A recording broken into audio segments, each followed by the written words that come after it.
Assalamualaikum warahmatullahi wabarakatuh.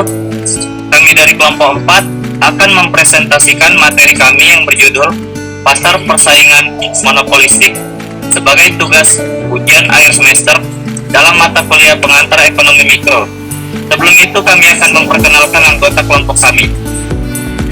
Saya Yolanda Patrinus Aksala. Saya Atila Zafira Saladin. Saya Eva Trisha. Saya Bayu Pratama. Saya Sagita Cesya. Saya Zakira Pratul Aini. Saya Naila Alika Putri Nasution. Selamat menyaksikan.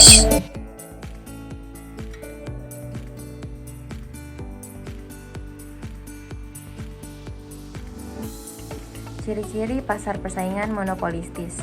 Nah, ciri-ciri dari pasar persaingan monopolistis ini sendiri itu untuk sifat-sifatnya ada yang mengambil dari pasar monopoli dan pasar persaingan sempurna. Ciri-cirinya itu, yang pertama adalah terdapat banyak penjual. Nah, penjual di sini itu tentu saja tidak sebanyak dalam pasar persaingan sempurna. Yang terpenting adalah penjual ini sendiri atau perusahaan ini sendiri ukurannya tidak jauh melebihi dari perusahaan-perusahaan yang lainnya. Atau dapat diartikan bahwa dalam pasar persaingan monopolistis ini sendiri, penjualnya atau perusahaannya memiliki ukuran yang relatif sama. Nah, hal ini sendiri menyebabkan produksi yang ada dalam perusahaan itu relatif sedikit dibandingkan dengan keseluruhan pasar. Nah, kemudian ciri yang selanjutnya itu adalah barang yang berbeda atau diferensial produk. Cirinya sendiri dapat dilihat secara fisik. Namun, selain secara fisik juga, ciri-ciri dari barang yang berbeda ini sendiri bisa dilihat dari cara pembayarannya, kemudian after site service, dan juga cara pengemasannya. Nah, perbedaan dari inilah yang mengakibatkan adanya sedikit saja monopoli dari perusahaan yang ada dalam pasar persaingan monopolistis ini sendiri. Kemudian, ciri yang ketiga itu sendiri adalah perusahaan dalam pasar persaingan monopolistis ini mempunyai kekuasaan untuk mempengaruhi harga. Berbeda dengan pasar persaingan sempurna yang perusahaannya tidak memiliki kekuasaan untuk mempengaruhi harga. Nah, tetapi kekuasaan untuk mempengaruhi harga ini sendiri relatif lebih kecil jika dibandingkan dengan perusahaan oligopoli atau perusahaan monopoli. Nah, kekuasaan untuk mempengaruhi harga ini sendiri itu terjadi karena adanya perbedaan corak dari tiap-tiap barang yang dihasilkan oleh suatu perusahaan. Maksudnya adalah karena adanya perbedaan corak dari tiap-tiap perusahaan itu sendiri, pembeli jadi dapat menilai lebih menyukai barang yang dihasilkan oleh perusahaan A atau barang dari perusahaan B. Hal inilah yang mengakibatkan perusahaan memiliki kekuasaan untuk mempengaruhi harga atau menaikkan ataupun menurunkan harga. Nah, untuk ciri yang selanjutnya itu sendiri adalah masuk ke dalam pasar monopolistis itu relatif mudah. Nah, dibandingkan dengan pasar oligopoli atau pasar monopoli yang memiliki hambatan lebih besar, tetapi tidak sebanding dengan pasar persaingan sempurna yang lebih mudah dibandingkan dengan pasar monopolistis. Hal ini dikarenakan untuk masuk ke dalam pasar monopolistis sendiri, modal yang diperlukan itu lebih besar. Kemudian, perusahaan yang baru memasuki pasar monopolistis sendiri harus memiliki ciri khas dibandingkan dengan perusahaan lainnya. Kemudian, cirinya yang terakhir adalah persaingan mempromosikan penjualan yang sangat aktif. Nah, hal ini bisa saja perusahaan A menjual dengan harga yang lebih tinggi tetapi menarik pembeli lebih banyak dibandingkan dengan perusahaan B yang mematok harga lebih rendah tapi menarik pembeli yang lebih sedikit. Hal ini dikarenakan perbedaan corak dan perbedaan selera dari penjual maupun pembeli. Nah, untuk mengatasi hal ini, penjual atau perusahaan harus melakukan promosi besar-besaran atau iklan besar-besaran, kemudian harus juga perusahaan melakukan inovasi dari penjualannya agar pembeli dapat memiliki minat yang lebih terhadap barang yang mereka jual. Nah, jadi dapat kita simpulkan bahwa ciri-ciri dari pasar persaingan monopolistis ini sendiri adalah yang pertama, terdapat banyak perusahaan, kemudian barang yang dihasilkan berbeda corak, kemudian perusahaan dapat menentukan harga, kemudian masuk ke dalam pasar yang relatif mudah, dan kemampuan mempromosikan barang.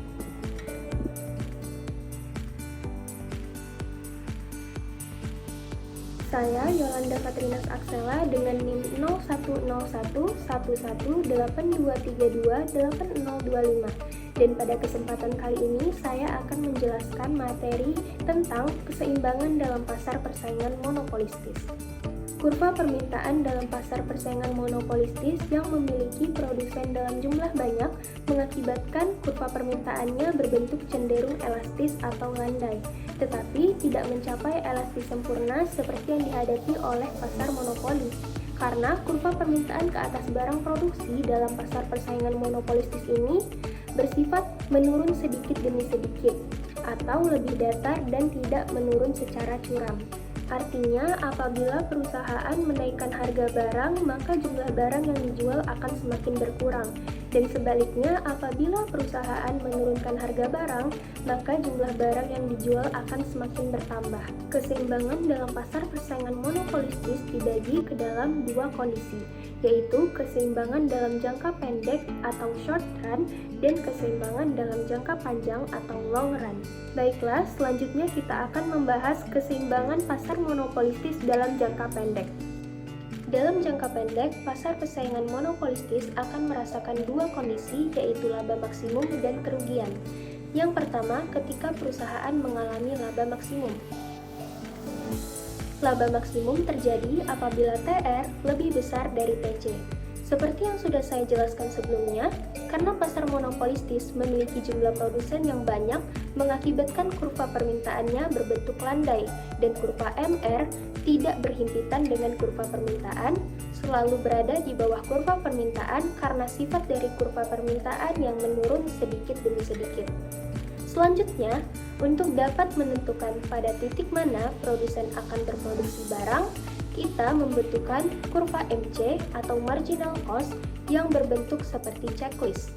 Produsen akan memproduksi barang ketika nilai MR sama dengan nilai MC, sehingga dapat ditentukan bahwa produsen akan memproduksi barang sebanyak Q dan tingkat harga dapat ditentukan dari garis putus-putus yang ditarik ke atas hingga mengenai kurva D yang membentuk titik A dan ditarik ke samping kiri hingga dapat ditentukan harga sejumlah P.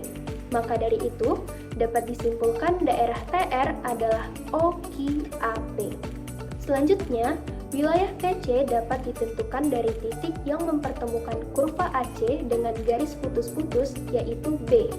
Ditarik ke samping kiri dan terbentuklah titik C. Maka wilayah TC adalah OQBC.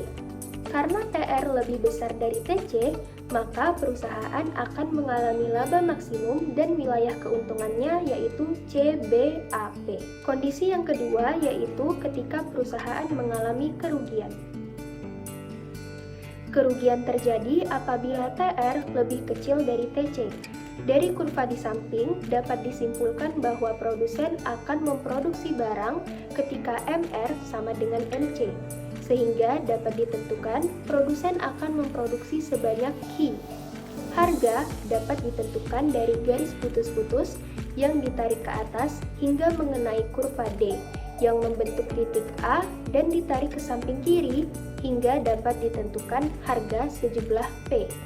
Maka dari itu, wilayah TR adalah OQAP.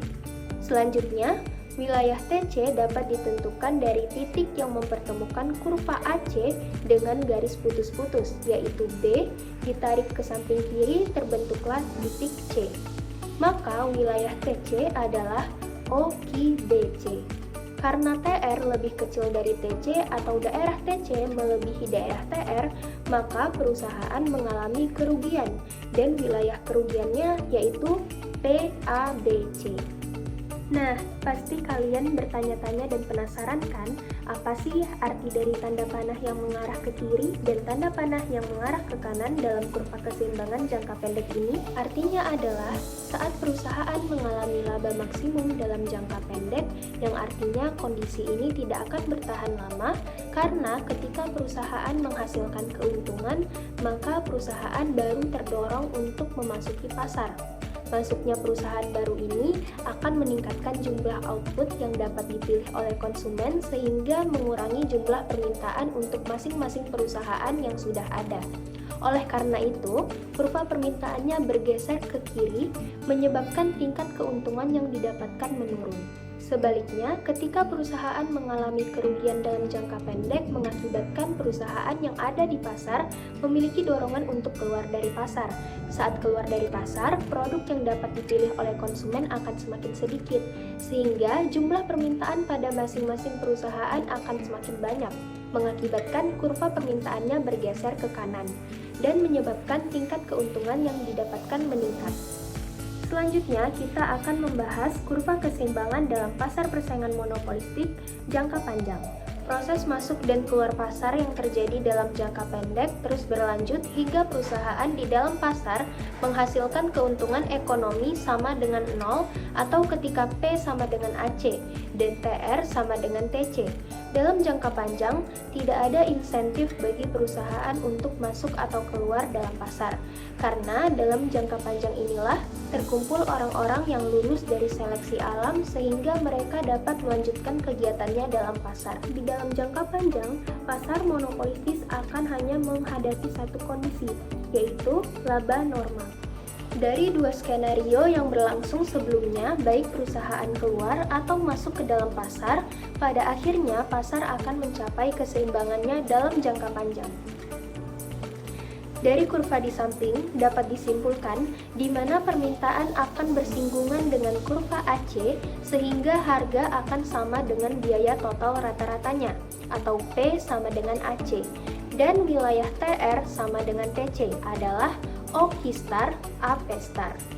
Pada titik equilibrium tersebut, kondisi zero economic profit tercapai karena P sama dengan AC sehingga menyebabkan harga keseimbangannya sebesar P star dan output keseimbangannya sebesar Q star.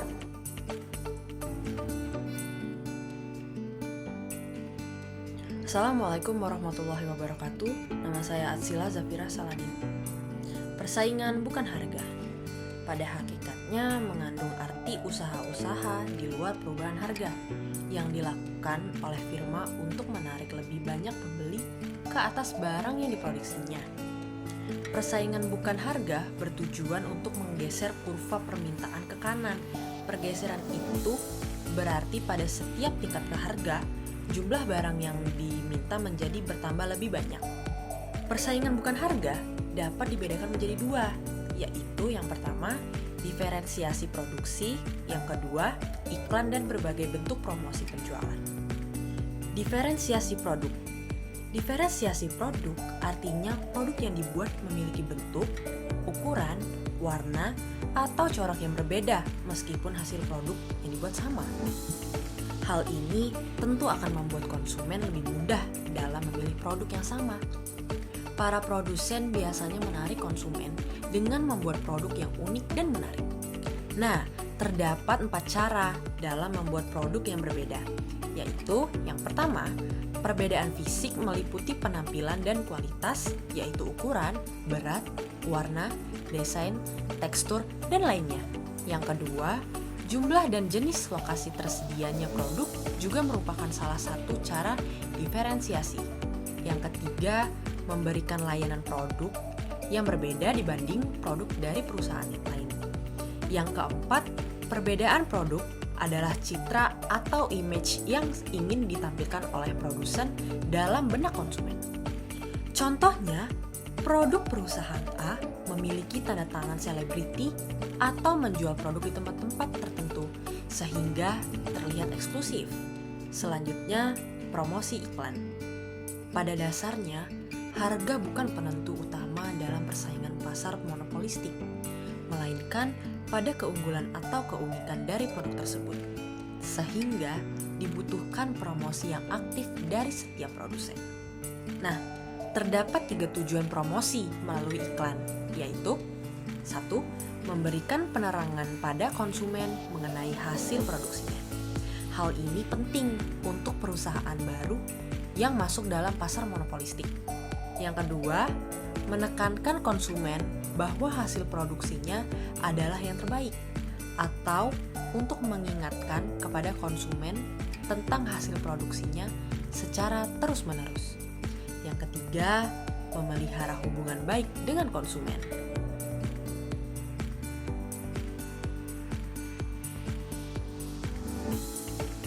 Kenalkan, saya Naila Alika Putri. Putri. Selanjutnya saya akan membahas mengenai faktor penyebab terjadinya pasar monopolistik. Yang pertama adalah karena sumber daya alam yang sangat melimpah ruah di Indonesia membuat para produsen atau setiap orang dengan mudah terjun dalam industri monopolistik.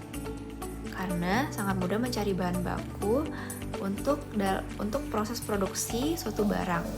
Kemudian perusahaan dapat memonopoli suatu pasar karena kepemilikan sumber daya alam yang unik dan istimewa yang tidak dimiliki perusahaan lainnya. Kemudian yang selanjutnya, skala ekonomis.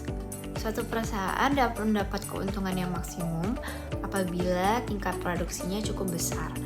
Karena jika suatu perusahaan dapat mencapai biaya produksi minimum, maka jumlah produksi yang bersama dengan permintaan pasar. Hal itu dapat membuat penurunan harga produk jika produksinya semakin tinggi. Harga dapat direndahkan serendah-rendahnya sehingga perusahaan lain tidak dapat bersaing lagi dengan perusahaan tersebut. Hal tersebut yang memicu terjadinya monopoli. Kemudian yang ketiga, pendapatan hak monopoli dari pemerintah. Peraturan yang dibuat oleh pemerintah ini juga dapat menimbulkan dan menciptakan kekuatan monopoli. Contohnya adalah peraturan tentang hak paten dan hak cipta. Hak cipta dan hak paten adalah jaminan hukum yang bermanfaat untuk menghindari adanya penjiplakan. Sebuah usaha untuk mengembangkan jenis teknologi guna bisa menciptakan produk baru akan memberikan keuntungan untuk perusahaan itu sendiri, sehingga teknologi tersebut dilarang dan pihak pemerintah memberi sanksi ataupun hukuman kepada perusahaan yang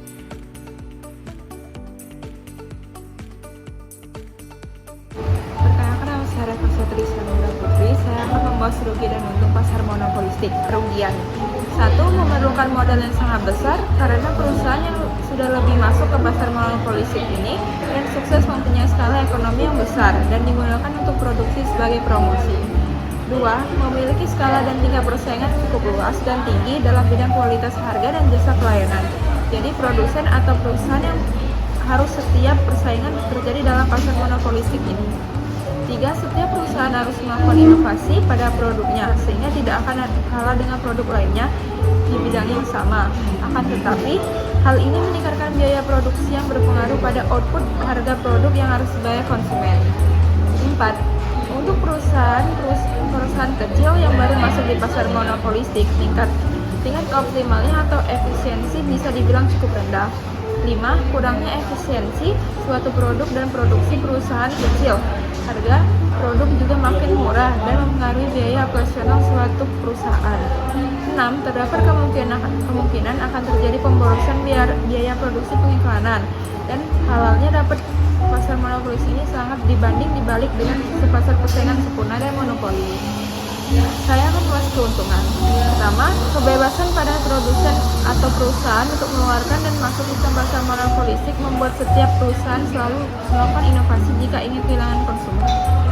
2. Sangat banyaklah produsen yang produk membawa keuntungan untuk konsumen karena konsumen akan banyak mempunyai opsi pemilihan produk sesuai kebutuhan dan pastinya mempunyai kesempatan untuk memilih produk yang terbaik yang ada.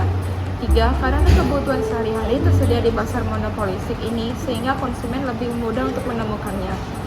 4. Diferensiasi produk atau perbedaan produk membuat para konsumen benar-benar berhati-hati dan selektif untuk memilih suatu produk. Biasanya konsumen akan menjadi konsumen tetap di produk tersebut.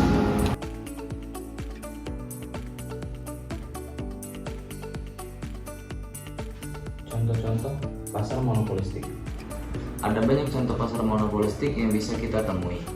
Berikut adalah beberapa contoh pasar monopolistik dalam kehidupan kita sehari-hari. Yang pertama,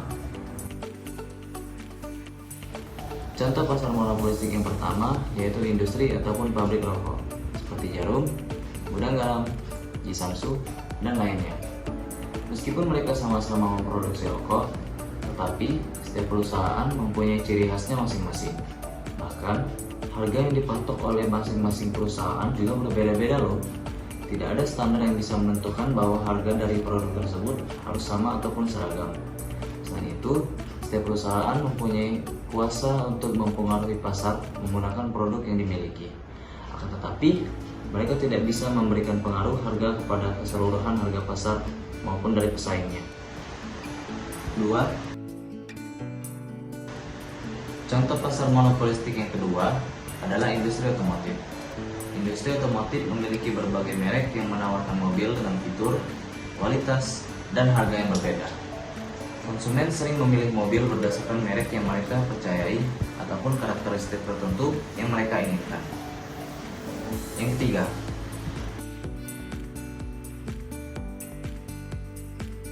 contoh pasar monopolistik lainnya adalah industri fast food seperti McDonald's, Burger King, dan KFC. Meskipun ada banyak restoran cepat saji yang bersaing, setiap merek memiliki produk yang berbeda dan penggemar setia yang cenderung memilih merek tertentu berdasarkan preferensi pribadi. Yang keempat, industri pakaian. Industri pakaian juga merupakan contoh pasar monopolistik. Industri pakaian memiliki berbagai merek yang menawarkan pakaian dengan gaya, merek, dan kualitas yang berbeda. Misalnya, dalam pemilihan pakaian, konsumen lebih sering mempertimbangkan merek, gaya, dan citra merek sebelum memutuskan untuk membeli.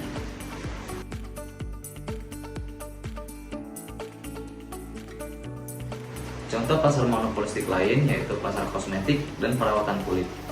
Banyak merek yang menawarkan produk-produk dan berbagai bahan, manfaat, dan kualitas yang berbeda.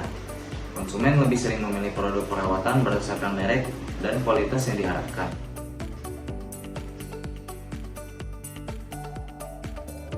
Pasar elektronik seperti smartphone dan laptop memiliki banyak merek yang menawarkan produk dengan berbagai fitur dan harga. Konsumen sering memilih berdasarkan merek favorit ataupun fitur yang mereka butuhkan. Pasar video game memiliki banyak pengembang dan perusahaan yang menawarkan permainan dengan tema, grafik, dan mekanika yang berbeda. Pemain sering memilih permainan berdasarkan preferensi mereka.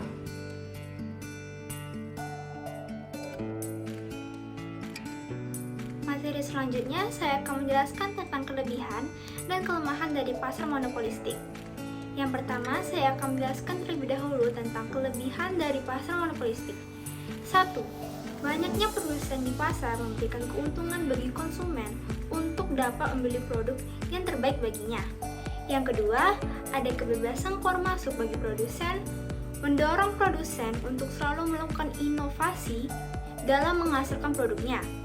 Yang ketiga, diferensiasi produk mendorong konsumen untuk selektif dalam menentukan produk yang akan dibeli dan dapat membuat konsumen loyal terhadap produk yang dipilihnya.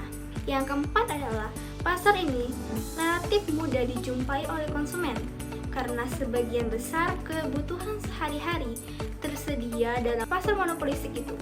Akhir, yang kelima adalah distribusi pendapatan dalam masyarakat lebih merata karena produsen terdiri dari perusahaan-perusahaan kecil yang memperoleh untung normal, maka pemilik modal tidak memiliki kekayaan yang berlebihan dan kesempatan kerja yang diciptakan lebih besar. Dan yang kedua, saya akan menjelaskan tentang kelemahan dari pasar monopolistik. 1. Memiliki tingkat persaingan yang tinggi sehingga produsen tidak dapat memiliki modal dan pengalaman yang cukup akan cepat keluar dari pasar. Yang kedua, ada dibutuhkannya modal yang cukup besar untuk masuk ke dalam pasar monopolistik karena pemain pasar di dalamnya memiliki skala ekonomis yang cukup tinggi. Yang ketiga adalah pasar ini mendorong produsen untuk selalu berinovasi sehingga akan meningkatkan biaya produksi yang akan berimbas pada harga produk yang harus dibayar oleh konsumen. Yang keempat adalah operasinya tidak seefisien pasar persaingan sempurna.